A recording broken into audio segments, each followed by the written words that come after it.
les recuerdo que la clase, para los que no pudieron estar, yo la grabé en video, abrí un canal en YouTube y el link está colocado en la plataforma Moodle. Ah, ¿qué pierde? No, la sanción aquí es perder no la calidad de comerciante, sino perder el empleo, ¿ok? El empleo o el cargo al cual fue nombrado. ¿Listo? Esa sería la sanción.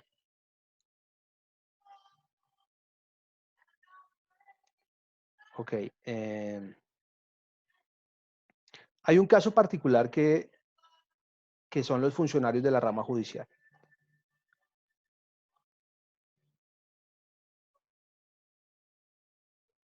No, o sea, el Johan, te explico. Aquí lo que viene estableciéndose en el artículo 15 es que hay una inhabilidad para poder ejercer el comercio. Significa que usted o ejerce el comercio o ejerce el cargo público que está desempeñando. No puede ejercer las dos. En este caso, usted escoge tomar posesión del cargo público y en tal sentido renunciaría a seguir ejerciendo la profesión de comerciante porque hay una inhabilidad sobreviniente que le impide seguir ejerciendo ese cargo público, ¿vale? Entonces no puede ejercer las dos. Tendría que escoger una de las dos y en este caso usted escoge es el cargo público y por eso dejaría de ejercer el comercio.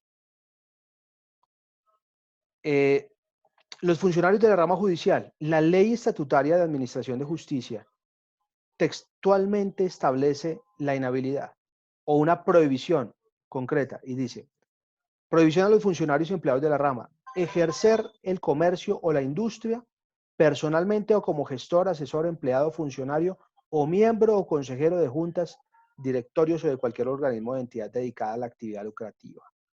Entonces, los funcionarios de la rama judicial les está prohibido ejercer el comercio de forma profesional, aunque la Corte Constitucional declaró inexequible cuando decía cualquier actividad lucrativa y dijo, mire, finalmente los funcionarios judiciales pueden ejercer esporádicamente actos de comercio, pero usted no puede realizar actividades que incorporen o que le comprometan la mayor parte de su tiempo, porque usted como funcionario judicial tiene que dedicarlo a la actividad judicial y no al aspecto de comerciante.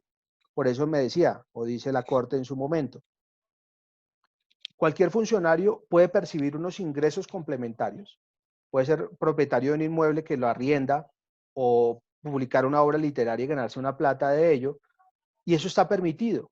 Lo que no está permitido es usted que pueda ejercer actos de comercio que le impliquen eh, dejar a un lado sus actividades judiciales. ¿Ok? En ese sentido, estaría prohibido para los funcionarios judiciales poder ejercer el comercio como una profesión que implique, como lo decíamos en su momento, abarcar la mayor parte de su tiempo para la realización de esas actividades. ¿Qué sucede cuando usted realiza o es condenado por delitos que implican la prohibición del comercio? Artículo 16. ¿Qué me dice el artículo 16?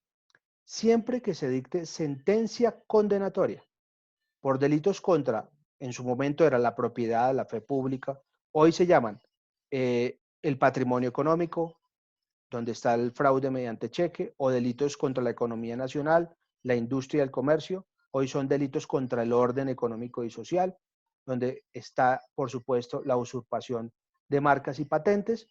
Si usted es condenado por cualquiera de estos delitos, o contrabando, o competencia desleal, o usurpación de propiedad industrial, o bueno, giro de cheques, se impondrá como pena accesoria, es decir, si esos son de la ley estatutaria, esos artículos. Se impondrá como pena accesoria la prohibición para ejercer el comercio de 2 a 10 años.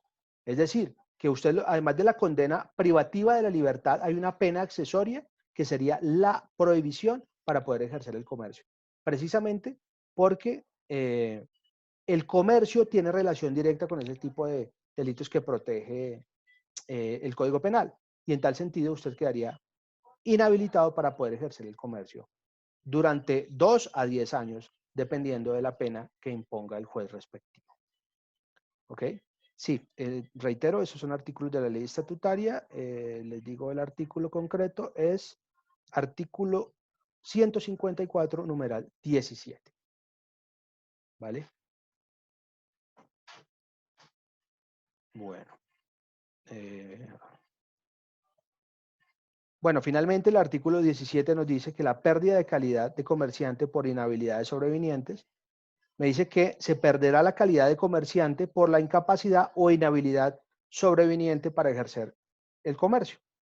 Entonces, si usted tiene plenas capacidades, pero sufre un accidente que le implica darse a entender por escrito que le impide ejercer todas sus funciones o sus 5 sentidos, pues obviamente no podrá ejercer el comercio y eso será una pérdida posterior a esa capacidad, ¿cierto? Entonces, en consecuencia, la persona a quien le sobreviene una forma de discapacidad mental absoluta o relativa, o cuando siendo menor le es revocada la autorización de su representante, no puede tenerse como comerciante. O sea, usted puede tener todas las facultades para ejercer el comercio, pero pueden venir circunstancias que le impidan ejercer, ya sea por capacidad o inhabilidad del comercio, y en tal sentido no podrá seguir ejerciéndolo de esa manera. Hablamos entonces de los incapaces relativos. Si usted de los 12 a 18 años y tiene permiso de sus padres para poder ejercer el comercio, pero le revocan ese permiso, pues usted ya no va a poder seguir ostentando esa calidad de comerciante y entonces perderá la calidad por esa inhabilidad sobreveniente.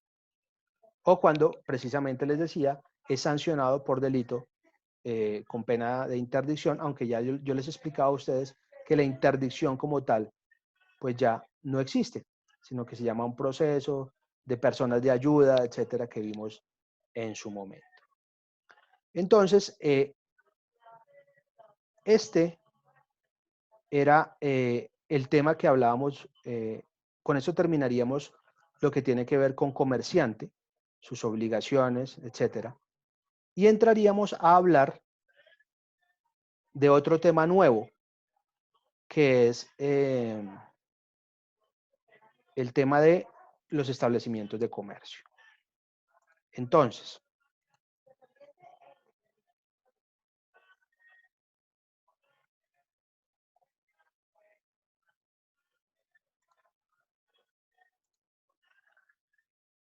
listo.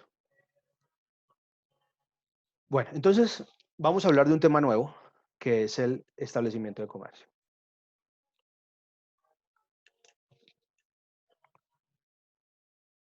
En su momento yo les hablaba de la definición de establecimiento de comercio. Esto está contemplado en el artículo 515 del Código de Comercio. Y me dice que básicamente se entiende por establecimiento de comercio un conjunto de bienes organizados por el empresario para realizar los fines de la empresa. Y les decía que una misma persona puede tener varios establecimientos, pero a su vez un solo establecimiento puede pertenecer a varias personas.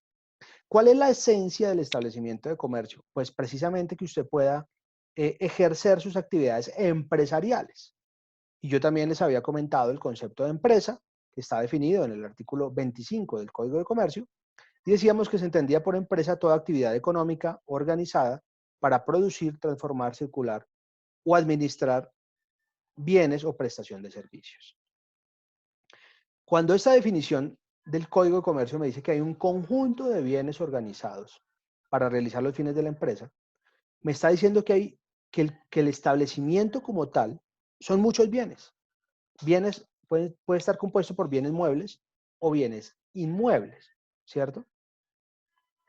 Entonces, el artículo 516 me habla concretamente de los bienes que integran los elementos que integran el establecimiento de comercio. Hablábamos de que esta es una norma supletiva, porque me dice, salvo estipulación en contrario, se entiende que forma parte de un establecimiento de comercio y empieza a enumerarme los bienes que hacen parte de estos establecimientos. Yo les reitero lo que les decía en su momento. Una cosa es el establecimiento de comercio y otra cosa es el local donde opere el establecimiento de comercio. Recuerden que el local comercial es esa infraestructura o ese inmueble físico y adentro opera el establecimiento. Ahí sí van a encontrar, y poniendo el ejemplo de tostado, unas máquinas, unos productos, unas sillas, bueno, todo el tema de mercancía, de tinto, panadería, etc. Todos esos elementos en conjunto son los que podríamos denominar establecimiento de comercio. El local donde opera el establecimiento puede ser propiedad del mismo empresario o puede estar dado en arriendo. Si es dado en arriendo, que va a ser un tema que hablaremos posteriormente, tiene una regulación específica que está determinada en los artículos 518 a 523 del Código de Comercio. Pero vamos a empezar a hablar inicialmente de cada uno de estos elementos. Luego hablaremos de esas normas relativas al arrendamiento de bienes de establecimientos de comercio. Entonces, lo primero que me dice es que el establecimiento de comercio tiene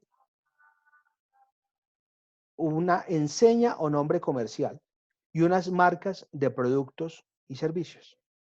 O sea que el primer elemento que vamos a encontrar dentro del establecimiento de comercio será la enseña o nombre comercial y las marcas de productos y servicios.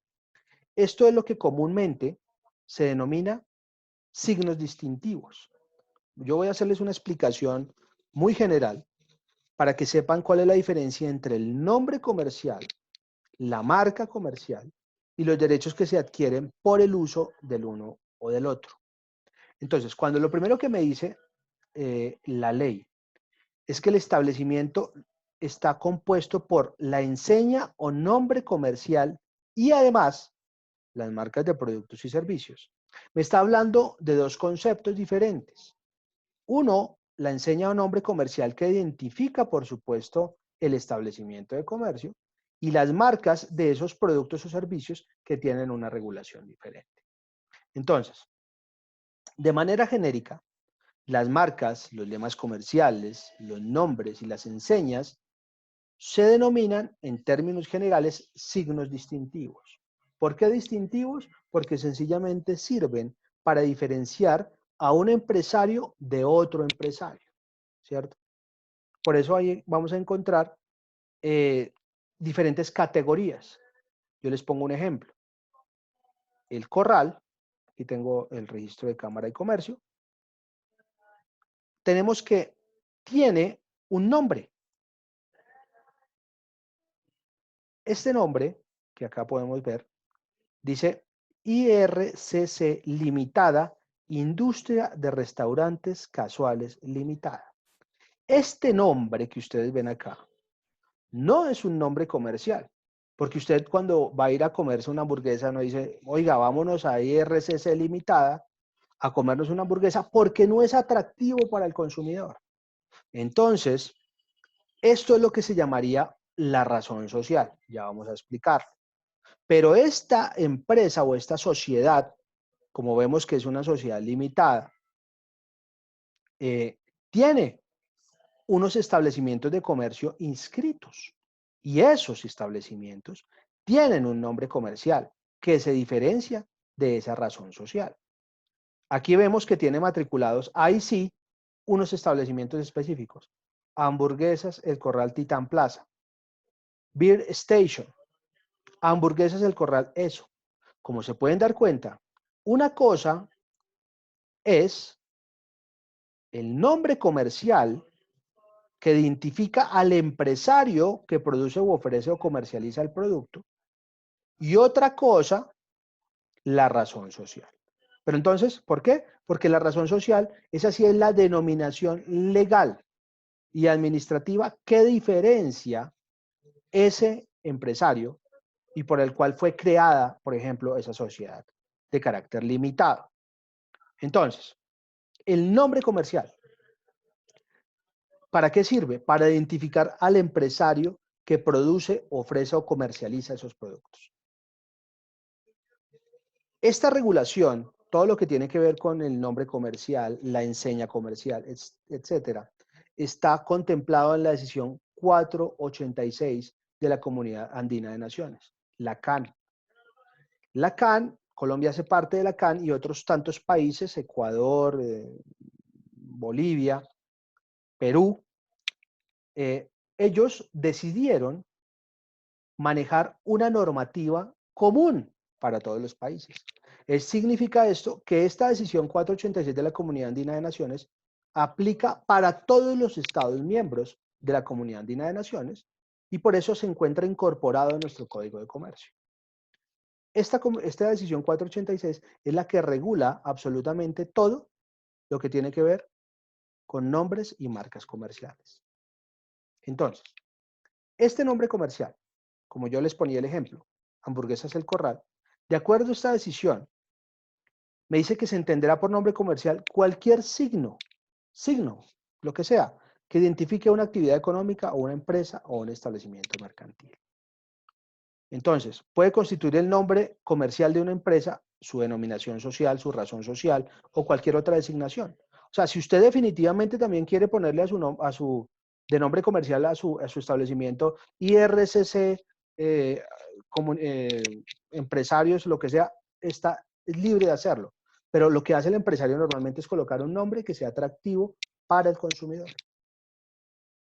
Frente a ello, y una vez definido qué es el nombre comercial, es muy importante tener claridad sobre cuándo usted adquiere el derecho sobre ese nombre comercial. ¿Y qué podemos tener ahí? Que el artículo 603 del Código de Comercio me dice que los derechos sobre el nombre comercial se adquieren por el primer uso sin necesidad de registro. Sin embargo, puede solicitarse su depósito. Aquí encontramos unos aspectos importantes que quiero que ustedes tengan en cuenta. Primero, que usted adquiere sus derechos o el derecho sobre ese nombre comercial desde que lo usa. Desde la primera vez que usted lo usa, usted adquiere el derecho sobre ese nombre e impediría que cualquier otra persona lo pueda utilizar. Sin embargo, esto es un tema probatorio. Me tocaría demostrar si alguien quiere abrir un establecimiento con un nombre parecido, pues la primera prueba que puedo tener yo es mi registro mercantil, ya que una vez es registrado, el nombre no registra en otro nombre igual o similar. ¿Cierto? Ese es lo primero que uno podría demostrar. Segundo, no sé, papelería comercial, documentos contables, publicidad, cualquier cosa de esas me podría ayudar a demostrar que estoy utilizando un nombre comercial o que estoy utilizando ese nombre comercial y eso me da el derecho para que nadie más lo use de forma posterior. Por eso me dice aquí que los derechos sobre ese nombre se adquieren con el primer uso. Pero pese a ello me dice usted puede solicitar un depósito. Y aquí viene otra figura. Este depósito es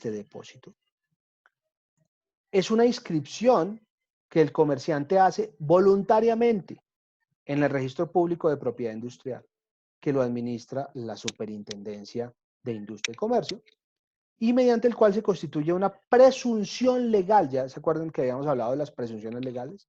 Si usted realiza ese depósito, la ley presume que usted utiliza ese nombre desde que realiza ese depósito y eso le da a usted la presunción de que desde ese momento está usando ese nombre e impediría que otra persona lo pueda usar de forma posterior y esto obviamente sería plena prueba o una presunción legal para que otra persona no lo pudiera usar, ¿cierto? Pero ojo, estos derechos sobre el nombre comercial no requieren registro. El depósito no es un registro. El registro opera solamente para las marcas, ya vamos a ver las marcas de los productos. Pero es importante que tengan presente, el nombre comercial, usted abrió su establecimiento, utilizó el nombre Tostado, a partir de ese momento, 1 de abril, usted empezaría a tener derecho sobre ese nombre e impediría que otra persona lo utilizara. Pero si usted además quiere resguardarse, quiere blindarse, puede solicitar el depósito ante, ante la Superintendencia de Industria, diciendo, oiga, este nombre lo utilizo yo y a partir de ese momento hay una presunción legal de que usted lo está utilizando. No es obligatorio, pero para efectos probatorios es importante que lo haga. O eso es lo que se recomendaría, pues, para que usted pueda tener protección sobre su nombre comercial. Entonces, eso es lo que podríamos decir respecto al nombre comercial. Profe, una Ejemplos, pregunta. sí, cuéntame. Cuando uno compra una franquicia, ¿uno paga el depósito o ahí va metido por lo del nombre y eso? En la franquicia, Ujú. existe, cuando usted está adquiriendo unos derechos, el derecho a utilizar el nombre y la marca de sus productos. No tendrías que hacer absolutamente nada, porque la franquicia, si tú compras una franquicia, por ejemplo, de Subway, pues esa franquicia te da el derecho de utilizar el nombre comercial y la marca del producto. Ahí tú no tendrías que hacer absolutamente ningún tipo de actividad. ¿Ok? Ya esa actividad la hicieron los dueños de Subway. Exactamente. Y ellos, al tener esa titularidad, pueden entonces negociar franquicias para que terceros, posterior a una firma de un contrato, lo puedan utilizar. Ok, ¿Ok? Listo. gracias. Con gusto. Precisamente el artículo 607 del Código de Comercio me dice que hay una prohibición de uso de nombres comerciales ya utilizados en el mismo ramo del negocio. Y me dice, se prohíbe a terceros el empleo de un nombre comercial o de una marca de productos o de servicios que sea igual o similar a un nombre comercial ya usado para el mismo ramo de negocios. Por eso les decía yo, eso me da unos derechos concretos, pero ojo, porque van enfocados al mismo ramo de negocios. ¿Qué significa eso? Les pongo un ejemplo claro, la marca Corona. En Corona tenemos chocolate Corona, zapatos Corona, pisos Corona. Los tres ejemplos que acabo de darles son ramos de negocios diferentes. Lo que sí no se podría hacer es utilizar chocolate Corona y yo sacar otro chocolate, no sé, batido, lo que sea también de marca Corona, porque es el mismo ramo de negocios. Pero yo sí podría registrar la marca Corona para cualquier otro, eh, para ropa Corona o una cosa así. ¿Por qué? Porque son ramos de negocios diferentes. La prohibición de uso se da para temas utilizados en el mismo ramo de negocios. ¿Vale? Por eso ustedes encuentran ahí el típico ejemplo que es ese de Corona y puede haber muchos más en el mercado, ¿no? Bueno, entonces eso es lo que se llama nombre comercial y es lo que normalmente se coloca como una forma atractiva para atraer clientes. El nombre comercial es tostado, el nombre comercial es de uno, el nombre comercial es justo y bueno, ¿cierto? Nombres atractivos que atraen al consumidor y que dicen, oiga, qué interesante, vamos a adquirir estos productos. La razón social es completamente diferente, porque es la denominación por la cual se conoce legal y administrativamente a esa empresa y a que aparece además en la documentación que permitió constituir a esa persona jurídica. Cuando veamos sociedades, vamos a ver que hay ciertas sociedades que requieren para su creación que digan, ejemplo, que diga la palabra limitada en caso de sociedades limitadas, o en el tema de sociedades por acciones simplificadas, SAS, que diga SAS, porque es una obligación legal. Entonces usted le puede poner asesores rueda SAS, ¿cierto? Yo le puedo poner antes lo que yo quiera, pero la denominación, la razón, el SAS es una obligación imperativa dependiendo del tipo de sociedad que usted quiera abrir. Pero entonces la razón social es esa denominación legal y en el ejemplo que yo les ponía de El Corral, tenemos que la denominación o la razón social del Corral era esta que yo les decía que es esta. IRCC Limitada, Industria de Restaurantes Casuales Limitada. Esta denominación, esta razón social, es la que estamos hablando y que se diferencia del nombre comercial. ¿Ok? Y aquí yo les ponía este ejemplo. IRCC Limitada, Industria de Restaurantes Casuales Limitada. Entonces, usted puede tener nombre, enseña y marca que pueden ser distintos o pueden ser iguales, ¿cierto? En este artículo No, 303, cuénteme. Cuando Nutresa compró al Corral, no cambia la razón, ¿verdad? O sea, simplemente cambia de dueño. Claro, ahí el propietario puede ser otro, pero ellos pueden seguir conservando el nombre comercial de la empresa. Porque, por ejemplo, Y la misma razón. claro, no, la razón social habría que mirar el certificado de existencia. Lo que pasa es que este certificado que yo tengo acá, que les estoy compartiendo, está viejito, ¿no? Esto es de ¿cuándo? Uy, del 2016. Yo no sé qué habrá pasado ahorita con el Corral, si lo compró otra empresa. Pero si lo compra otra empresa, aquí me va a decir quién es el nuevo dueño, acá. Me va a Que es decir, Nutresa, pongamos Nutresa lo compró ahorita. por Lo ejemplo, compró Corral, compró Andrés Carner de Res, o sea, compró esas franquicias. Entonces, ahí cambiaría. Es mi pregunta, ¿sí?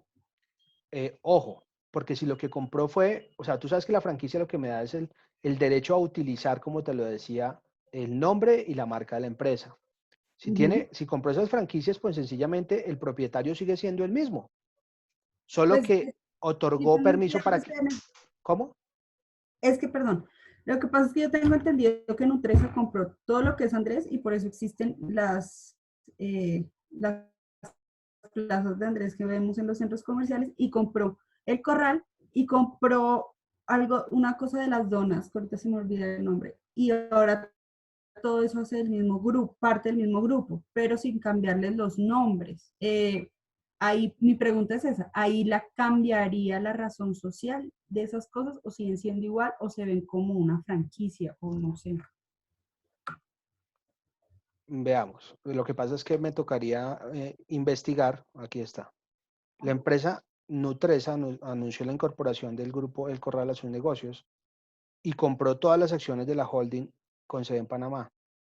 Ok, aquí lo que sucede es que si el grupo Nutresa sí compró como tal las sociedades propietarias de la marca El Corral y otras tantas. En ese sentido, la pregunta suya, sí, aquí, si conseguimos el certificado, debería decir Nutresa y el Nutresa sería la dueña de todas esas empresas y de los establecimientos de comercio que antes tenía esta empresa llamada IRCC Limitada Industria de Restaurantes Casuales. ¿Ok? Ok, ok, gracias. Listo. Bueno, entonces eso es la razón social. Entonces, una empresa puede tener como nombre comercial, por ejemplo, Joaquín Rodríguez, la enseña comercial que será Cortinas y Tapetes de la 92, que es la enseña, ya vamos a ver qué es el aviso que aparece afuera. La marca puede tener diferentes marcas registradas, Tapete Reina, Victoria, Gran Bazar, o ustedes ven otros casos en los cuales tanto el nombre como la enseña como la marca es la misma. Pierre Cardin, el establecimiento se llama Pierre Cardin y la marca puede ser Pierre Cardin. Ejemplo colombiano, Arturo Calle, ¿cierto? Usted ve el nombre comercial Arturo Calle. Entra y encuentra los productos de marca Arturo Calle. La enseña es Arturo Calle. Entonces ahí usted, eso depende del empresario como tal. Cuando hablamos de enseña comercial, entonces ya vimos qué es el nombre. Ya vimos cuál es la razón social y cómo se diferencia. En este caso, la enseña comercial es la que identifica el establecimiento de comercio. Entonces, ¿cuál es la definición técnica? Se denomina también como rótulo del establecimiento. Es el signo que utiliza una empresa para identificar su establecimiento de comercio. ¿En qué consiste esa enseña?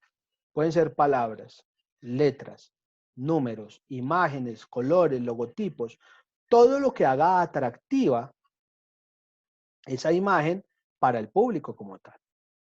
Entonces tenemos acá, perdón, tomo agüita. El éxito. Estos signos distintivos en colores, etcétera, es lo que se llamaría una enseña comercial, que identifica el nombre de la empresa, ¿cierto? Aquí tenemos el de éxito Carrefour. Esta enseña comercial, la protección de la misma o los derechos que se adquieren sobre la misma, se le aplica la misma normativa del nombre comercial. Es decir, que usted adquiere los derechos sobre la enseña comercial a partir de su primer uso, ¿sí o no? Pero también puede solicitar el depósito. Es decir, lo mismo que les expliqué en el nombre comercial, se aplica para la enseña comercial. Sencillamente, lo que hace la enseña es volver atractivo este tipo de establecimientos para que el público vaya y compre en los mismos. Entonces aquí son letras, dibujos, imágenes, colores que lo hacen atractivo para los consumidores que son el objeto en sí de esos establecimientos. Ya cuando hablamos de marca, ya estamos hablando de otra cosa. Entonces, ya saben, el nombre y la enseña comercial, como pueden ver, identifican ese empresario, etcétera, y son llamativas. Son colores, etcétera. Cuando hablamos de, a ver, miramos acá. Sí, esta clase también la subiré. De hecho, ya se está grabando, ¿vale? Entonces, lo que yo hago es subirla. Síganme en mi canal de YouTube. Así que, muchachos, síganme en el canal. Bueno. Entonces, la marca es una categoría de signo distintivo diferente, porque esta lo que busca es distinguir productos o servicios en el mercado. Entonces, la marca como tal son signos, aquellos signos que sean perceptibles por los sentidos, como palabras, imágenes, y que inclusive las formas de los productos. Yo pongo aquí unas marcas muy conocidas. Coca-Cola, en su momento la casita roja de la vivienda, que era una marca tridimensional, esa casita roja la registraron como una marca de producto comercial. Hay marcas mixtas, como estas, de Andrés Carne de Res. Vamos a ver si yo tengo aquí unos mejores ejemplos.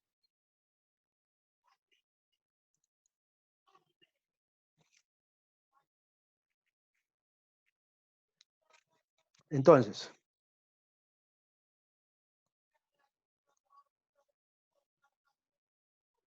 solamente para que tengan una referencia de las diferentes marcas que existen.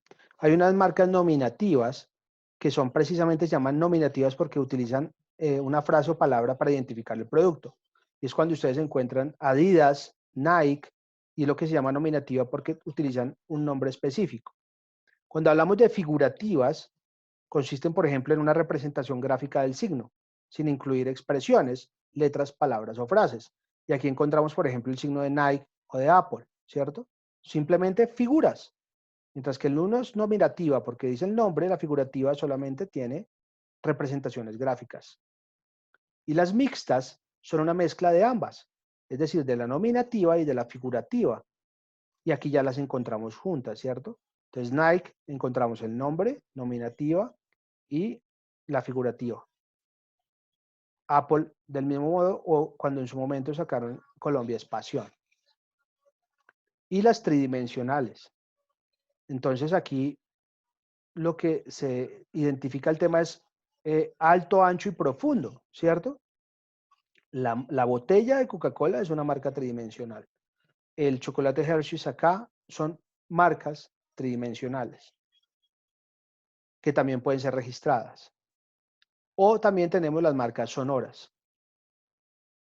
Estas marcas sonoras acá son, por ejemplo, si ustedes han escuchado Coordinadora, que sale un silbidito, etcétera, usted también puede registrar una marca sonora que identifique sus productos, ¿cierto?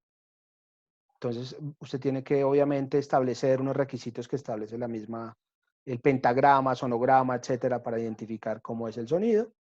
Inclusive hay marcas olfativas que consisten en proteger el olor de un producto o un servicio específico, ¿cierto? Todo eso es viable poderlo registrar. Si ustedes recuerdan qué pasó con el tema de los Crocs, ¿se acuerdan que los Crocs hay una empresa colombiana que se llama Evacol? Y la superintendencia le dijo, oye, usted no puede utilizar más esa marca tridimensional. Los Crocs, en su momento, lo que hizo fue registrar esa marca tridimensional. Por eso aquí les pongo estas figuras. Lo que hacía Evacol era, como yo les decía a ustedes, la imitación es posible realizarla. Pero si usted está registrando una marca tridimensional como esta, significa que nadie la puede utilizar sin su permiso. Entonces hubo un pleito judicial y la superintendencia lo que dice es ordenar que se abstenga de seguir realizando e impone una serie de sanciones a la empresa Bacol a favor de Crocs Inc., ¿cierto? Si la marca Crocs no hubiera registrado esta marca en Colombia, Evacol lo hubiera podido seguir usando, ¿cierto? Pero para que se den cuenta la importancia del registro de las marcas. Entonces, los derechos que se adquieren sobre una marca comercial tienen un manejo diferente al nombre comercial. Esta sí requiere un registro. Se llama un registro marcario y se debe hacer ante la Oficina Nacional competente, que en el caso de Colombia es la Oficina de Propiedad Industrial de la Superintendencia de Industria y Comercio. En ese caso, usted debe cumplir con unos requisitos administrativos que determina la superintendencia y usted hace una radicación o una solicitud. Una cosa es la fecha en que usted presenta esa solicitud, porque le da a usted un derecho a que si otra persona quiere solicitar el registro de la marca, si usted lo hizo primero, usted ya tiene el beneficio de que se la otorguen de manera preponderante. ¿Por qué? Principio del derecho, primero en el tiempo, primero en el derecho. Entonces, la radicación le da a usted la posibilidad de que si otra persona lo radica después, a usted le den el derecho sobre esa marca. Pero otra cosa es la concesión o registro de la marca. Entonces, después de que usted radica la solicitud, la superintendencia lo que hace es analizar los documentos, mirar el tipo de marca y ver que cumpla con todo. Una vez a usted le dan la concesión y el registro, a partir de ese momento, usted adquiere el derecho al uso exclusivo sobre ese signo. ¿Cuánto dura el registro de una marca? El registro de una marca tiene una duración de 10 años a partir de la fecha de su concesión. O sea, hasta que le dan la concesión de la marca, tiene 10 años para que nadie más la pueda utilizar, aunque puede ser renovada por periodos sucesivos de 10 años. Entonces, usted antes de que se le venzan los 10 años, pues solicita la renovación y entonces se le da por otros 10 años y así sucesivamente hasta que usted lo requiera.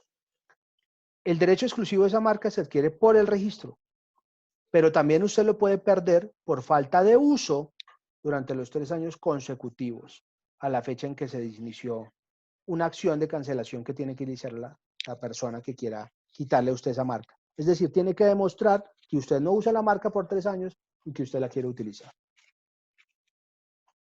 Entonces, si usted no solicita la renovación de la marca, pierde de pleno derecho el derecho sobre la misma, valga la redundancia, ¿cierto? Usted tiene que pagar anualmente, cada 10 años, unos derechos marcarios. Y también tiene que pagar, cuando usted va a solicitar la renovación, paga. Y anualmente también tiene que pagar ¿cómo se llama eso? Llamemos como unos derechos de uso sobre el mismo. A usted de todas formas le dan un periodo de gracia de 6 meses para solicitar la renovación. Es decir, que vencidos los 10 años, usted le dan 6 meses más para que pueda renovar el derecho sobre esa marca. Si no lo hace, ahí sí pierde el derecho sobre la misma. ¿Ok?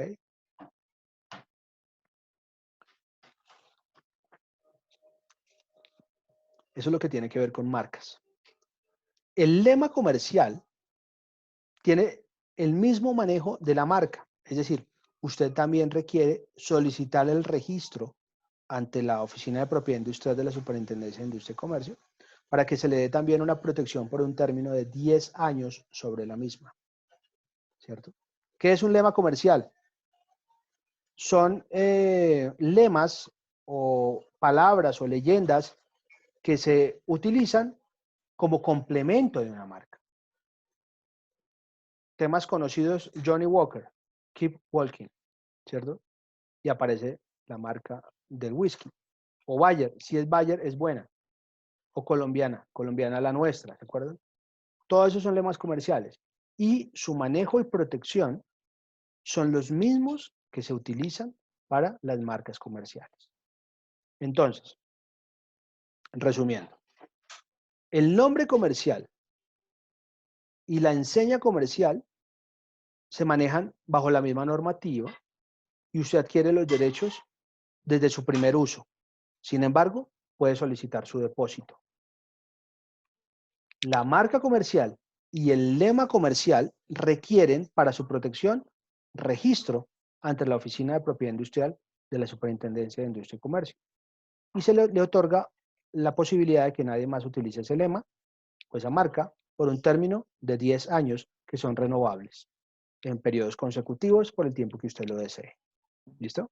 Profe, qué pena. ¿Me Cuéntame. puede repetir nuevamente ese resumen que acaba de hacer? La Claro que sí. conclusión. Sí, sí. Permítame, yo Perfecto.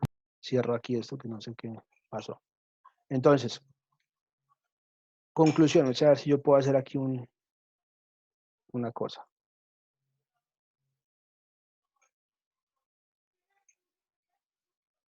Me las voy a dar de artista. A ver. No, no. Mejor dejémoslo en explicación. Mire. Lo que es el nombre comercial y la enseña comercial. Entonces, recopilamos acá. Esta enseña y el nombre comercial, ¿cierto? Ambas, nombre y enseña, se adquieren los derechos desde su primer uso y se regulan bajo la misma normativa, ¿cierto? Sin embargo, usted puede solicitar el depósito comercial, para que haya una presunción legal de que usted utiliza ese nombre y esa enseña desde el momento en que le es dada ese depósito comercial. Respecto a la marca y el lema comercial, estos sí requieren, marca, un registro ante la Oficina de Propiedad Industrial de la Superintendencia de Industria y Comercio, que es la marca y el lema. Y una vez usted le conceden ese registro marcario, a usted tiene la posibilidad de utilizar esa marca por un término de 10 años. ¿Ok?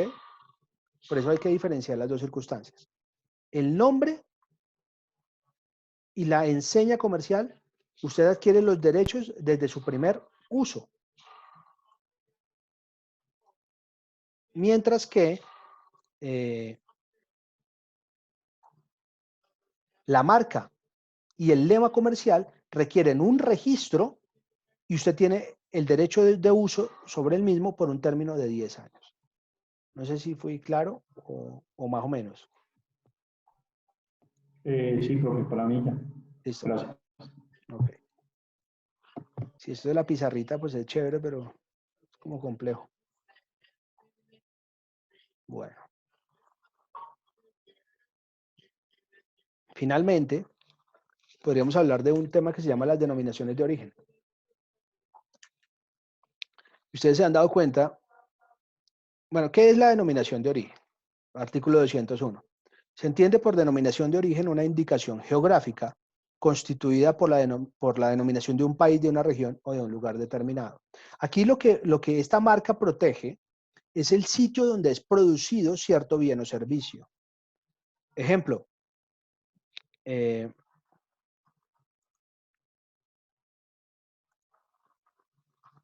en la pizarrita, no está aquí. O Ok, sea, no se ve lo otro, perdón. espera, quito esto. Listo. ¿Ahora sí? Ahora sí se ve. Y ya. Y ya. Listo. Ok, entonces les decía la denominación de origen. El 201 me dice, entonces yo les ponía un ejemplo. La champaña, o champán, ninguna otra, esta denominación de origen lo que hace es dar una protección a nivel mundial, ¿cierto? Para que nadie más pueda utilizar una marca que está asociada a un sitio geográfico o a un lugar determinado o a una zona geográfica que por características especiales no es posible realizarlo en otras partes del mundo. Entonces yo les ponía el ejemplo de la Champagne. Champagne es una región de Francia. Por eso ustedes van a encontrar en Colombia vinos espumosos, pero ninguno va a llamarse champán, ¿cierto? Sino vino espumoso. Porque el único que se puede llamar champán es el que es producido en esa región francesa. El queso Paipa en Boyacá. La alcaldía municipal de Paipa solicitó la denominación de origen del queso Paipa. Significa que ninguna otro producto puede llamarse queso Paipa a menos de que sea el producido en esa región concreta de Colombia, ¿cierto? El café de Colombia, yo les tengo aquí un ejemplo. El café de Colombia también tiene una protección de denominación de origen como marca distintiva de este producto de café que es producido exclusivamente acá en Colombia. Entonces lo que hace la superintendencia es analizar, por ejemplo, la Federación Nacional de Cafeteros solicitó la protección de la denominación de origen de llamada Café de Colombia. Efectúan un examen de forma respecto a requisitos que debe llenar la solicitud, al igual que otros requisitos como por ejemplo la indicación geográfica, el producto, etcétera. Aquí encontramos que Café de Colombia es un café de la especie Coffee arábica de una sola mezcla de variedades donde está el tipia, caturra, etcétera, y que se encuentra o es producido en Colombia entre latitud norte y le dan a usted hasta el meridiano, etcétera. Los factores naturales y humanos que determinan las características de este café son localización y zona geográfica. Entonces me dice, mire, está realizado exclusivamente en la zona cafetera que está a tantos grados de latitud oeste, a tantos metros sobre el nivel del mar. Todas estas circunstancias o características hacen que este café de Colombia sea diferente a cualquier café de cualquier otra parte del mundo. Entonces le dan una denominación de origen. Entonces se llama Café de Colombia. Hay factores agroclimáticos, hay unos factores topográficos, hay un factor de genotipo, el tipo de café, y además de todo, hay un factor humano, porque hay un proceso de recolección de café que se realiza por la vía manual, un proceso de remoción, de limpieza, etcétera. Entonces hacen una descripción del tema, que el café tiene unas características, un peso, un color, un olor, una humedad, que lo identifican y lo diferencian de cualquier otro café del mundo, ¿cierto? Proceso de almacenamiento, y aquí le describen a usted absolutamente todas las características del café. ¿Están viendo la pantalla, sí o no? Sí. Bueno, esto es simplemente un ejemplo de lo que es una denominación de origen. Listo. Entonces, esa denominación le da a usted esa protección a nivel internacional para que ningún otro país pueda utilizar ese tipo de marca respecto a esos productos. Y tenemos aquí el vino de La Rioja, que es de España, el vino de Jerez, que también es de España, el coñac, que es de Francia, de una región que se llama Coñac en Francia, y en Lacan se encuentra el pisco del Perú y el Singani, que es un vino de Bolivia. Entonces, estos signos distintivos también, bueno, los de esta denominación de origen, también es una forma de proteger marcas a nivel internacional, pero derivadas del sitio o lugar geográfico y de acuerdo a la posibilidad de producirlo bajo unas características especiales. Okay. ¿Alguna duda? ¿Preguntas?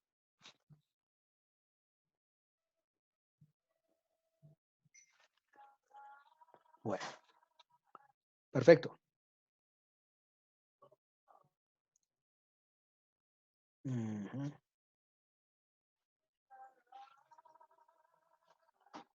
Bueno, este documento creo que también no sé si está en la plataforma Moodle. Igual, pues, si no está, lo compartiremos. El de signos distintivos, no. ¿No está, cierto? No. Listo, entonces yo procedo. Ah, lo que pasa es que me metí a un... Bueno, ustedes son grupo 66. Permítanme, yo les muestro.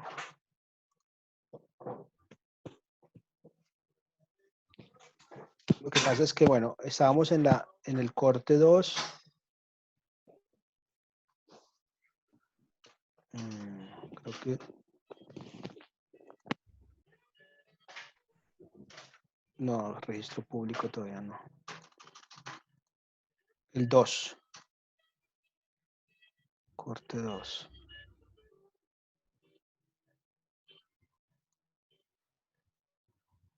No estaba mostrado, pero ya ahora mismo quito esa restricción para que ustedes lo puedan ver. Okay. ¿En qué semana está? Está en el corte 2.2. ¿Listo? Ya aquí está mostrado y en el material vamos a encontrar mostrar establecimiento y mostrar signos distintivos. ¿Listo? Entonces ya les quedó habilitado en la semana, el corte 2.2, tanto el objetivo como todo lo que se acaba de hablar de establecimiento de comercio, más los signos distintivos. ¿Vale? Listo, profe. Corte 2.2, sí, gracias, exactamente, ese es. Bueno. Entonces, recapitulando. ¿Usted está en clase ahorita a las 9 también? No, yo no. Ah, bueno. Establecimiento. Entonces, ese primer elemento, enseña comercial, la mayoría. Okay. Entonces, esos elementos del establecimiento de comercio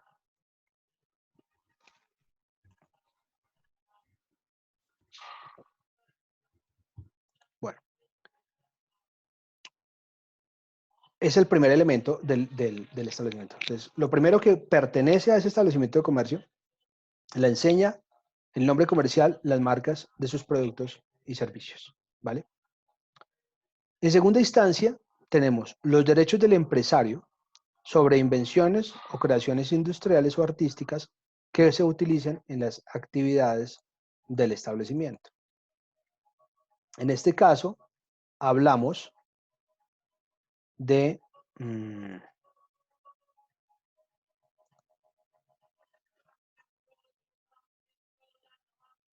lo que se llamarían patentes.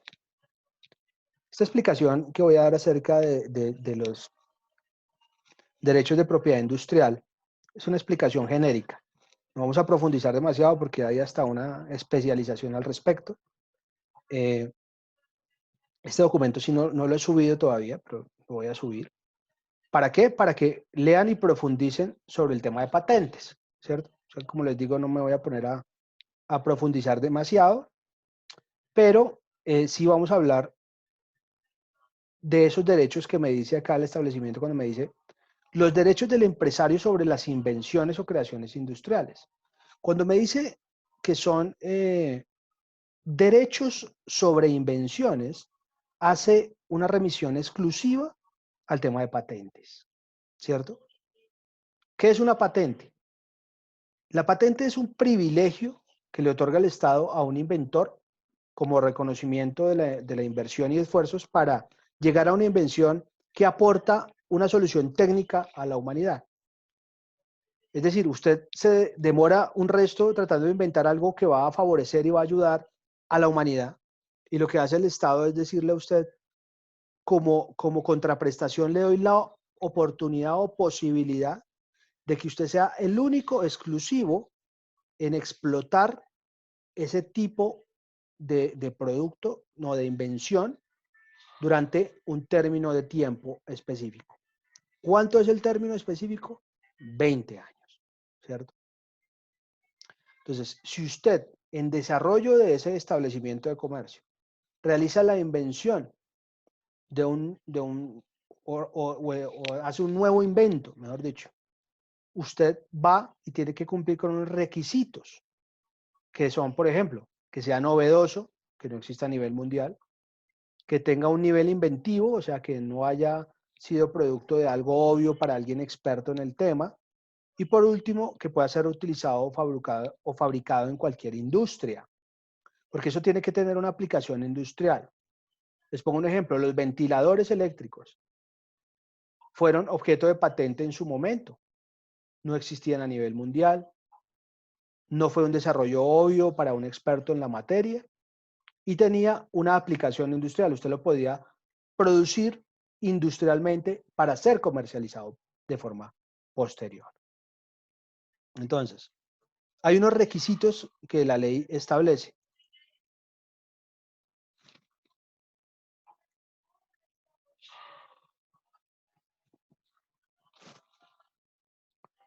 Entonces, lo que les decía, ¿cuáles son los requisitos para patentar? Esto es lo que aparece como un resumen de la normativa que les estoy diciendo. El invento debe ser un producto o un procedimiento que reúna básicamente 3 condiciones.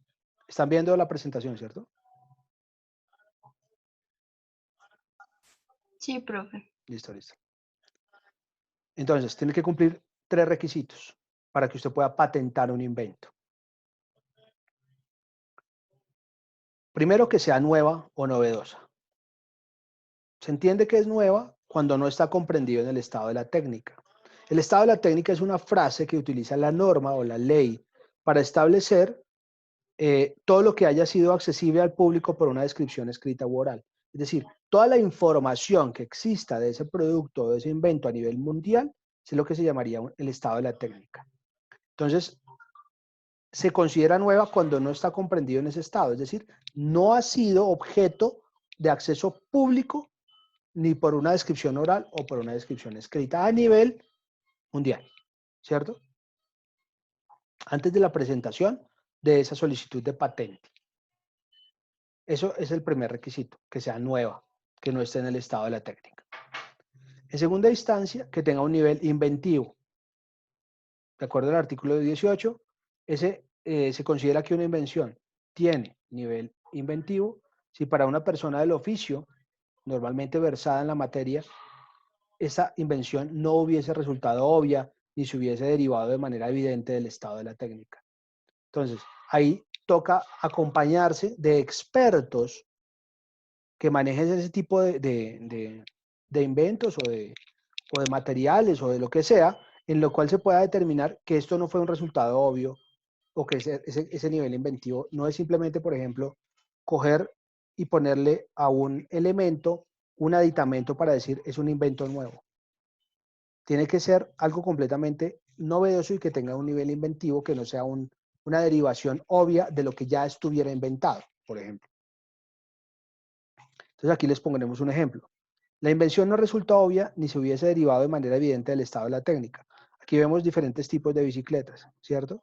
Entonces, si yo le cambio o le hago derivaciones a la bicicleta, eso no significa que sea un invento nuevo. Sencillamente no tenía un nivel inventivo, simplemente son derivaciones obvias de lo que ya estaba creado, ¿cierto?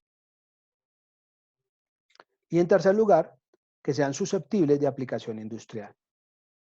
De acuerdo al artículo 19, se considera que una invención es susceptible de aplicación industrial cuando su objeto puede ser producido o utilizado en cualquier tipo de industria.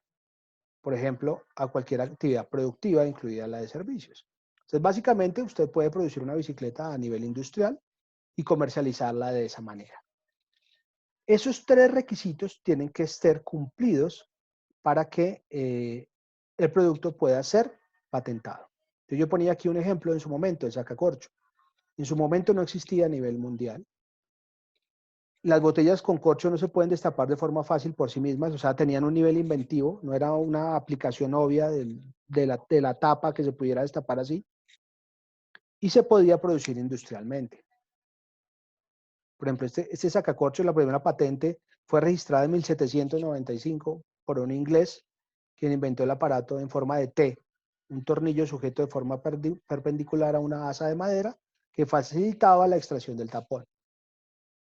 Eso es pues a modo de ejemplo y de referencia histórica, y aquí encontramos diferentes tipos de sacacorchos, a los que les gusta, por ejemplo, el vino, ¿sí o no? Por si acaso. Entonces, esos serían los requisitos de la patente. ¿Qué no se puede patentar?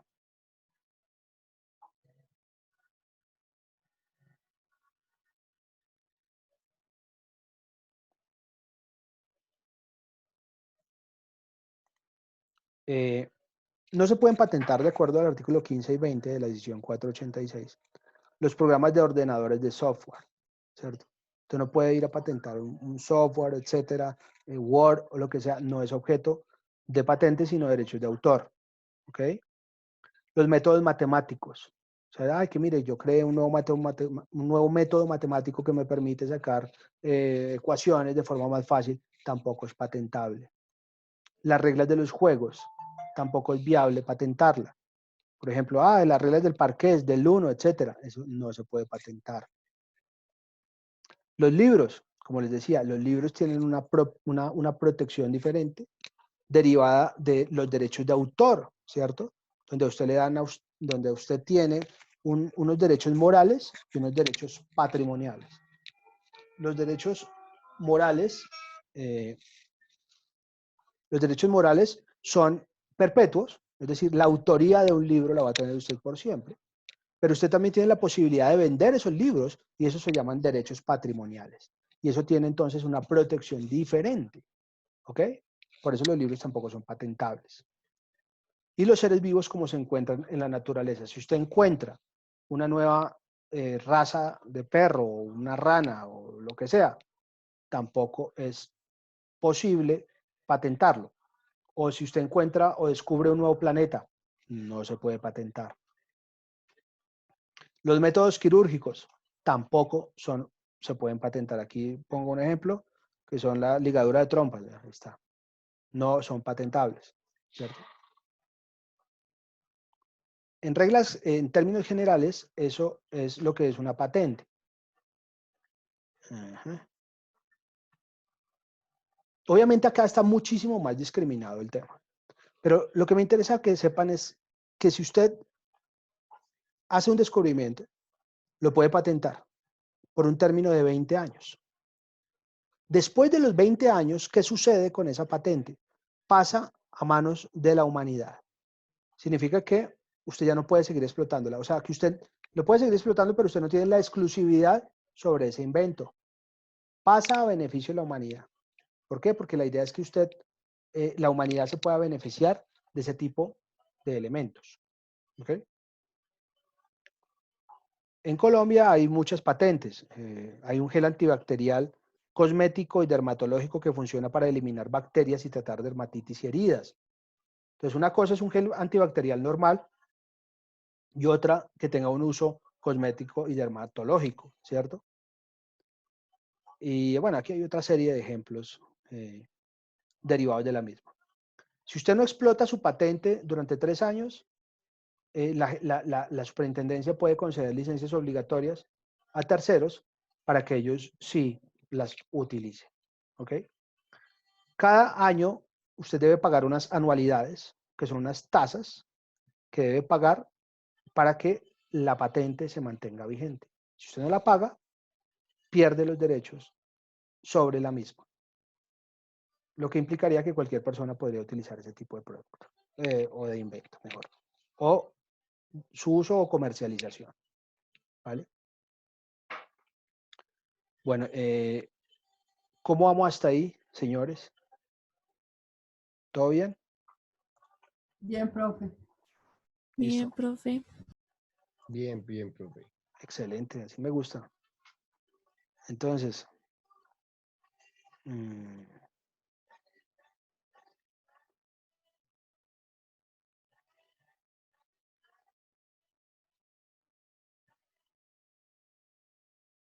entonces,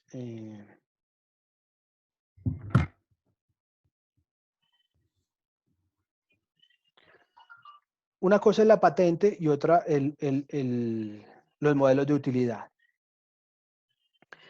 Los modelos de utilidad son denominados también como pequeñas patentes, ¿ok? Solo que en lugar de cumplir con los 3 requisitos que les acabo de leer, solo cumplirían con 2, que sean nuevos y que tengan aplicación industrial. Estos modelos de utilidad simplemente lo que hace es que hay un producto, ¿me escuchan bien? De conexión. Hay un producto que usted le realiza una mejora sustancial a un artefacto concreto. Variaciones de menor categoría que se hacen en algún artefacto, herramienta o mecanismo que mejoran mucho su forma de uso. Entonces, si hay un cuchillo y le incorporo algo que voy a cortar mejor, puede ser o puede denominarse un modelo de utilidad.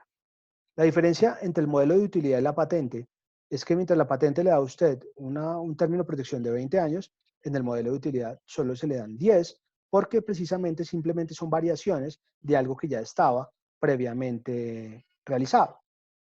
A ver si yo tengo aquí un ejemplo.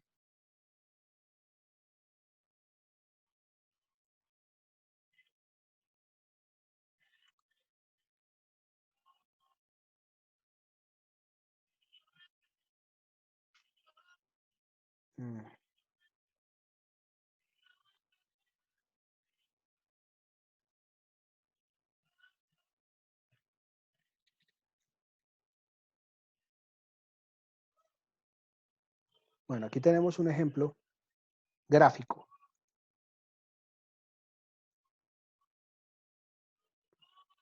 Una invención puede ser esta, ¿cierto? Si usted tiene una silla, la invención como tal sería objeto de patente. Esto sería modelo de utilidad, porque usted tiene el martillo como tal y lo que le hace es incorporarle el sacapuntillas. Mejora el producto, el invento, pero no es algo completamente novedoso. Y en ese caso se le da lo que se denominaría un modelo de utilidad. Ya lo que tiene que ver con la forma o el diseño o la figura, ya lo que llamaríamos un diseño industrial.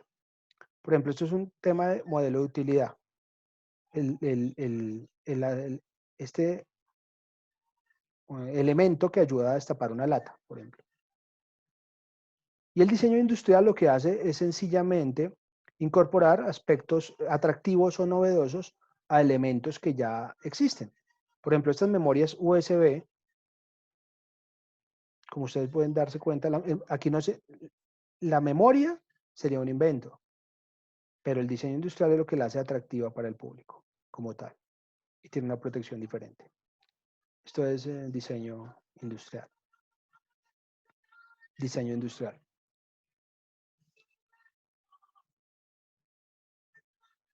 Diseño industrial.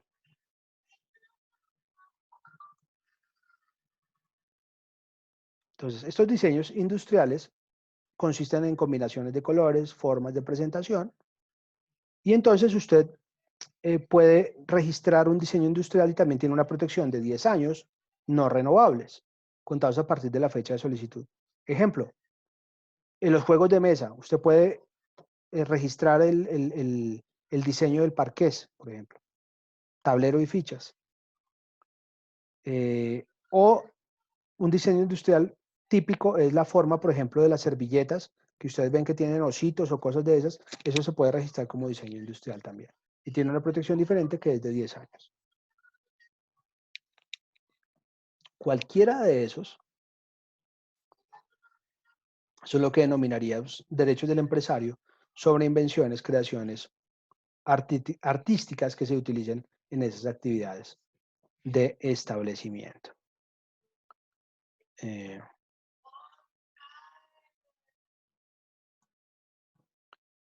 Entonces, yo creo que vamos a dejar ahí, estoy un poco exhausto. ¿Tienen alguna duda, algo que quieran que les aclare? Porque ya después nos vamos a ver después de Semana Santa. Así que pueden salir de vacaciones, pueden ir a cualquier lugar, al cuarto, al baño, sin ningún tipo de restricción. y luego para que descansen, ¿no? Y estén tranquilos. ¿Todo claro? Perfecto. De mi parte, nada, gracias. ¿Dónde se ve eso, profe? ¿Qué cosa? Bueno, Un tema ya que estábamos charlando antes. bueno, listo. De todas formas, no, yo no he subido ni las presentaciones, si quieren las subo a la plataforma. Sí, por favor. ¿Sí? Listo. Entonces yo subo ese material y cualquier cosa, pues lean el material que subo, profundicen ahí y nos veremos entonces en la semana de Pascua. Cualquier cosa que necesiten o requieran explicaciones adicionales, por favor, simplemente me escriben por la plataforma, ahí en mensajes, inmediatamente yo los leo y les contesto. ¿Listo? Listo. Ok, listo, gracias.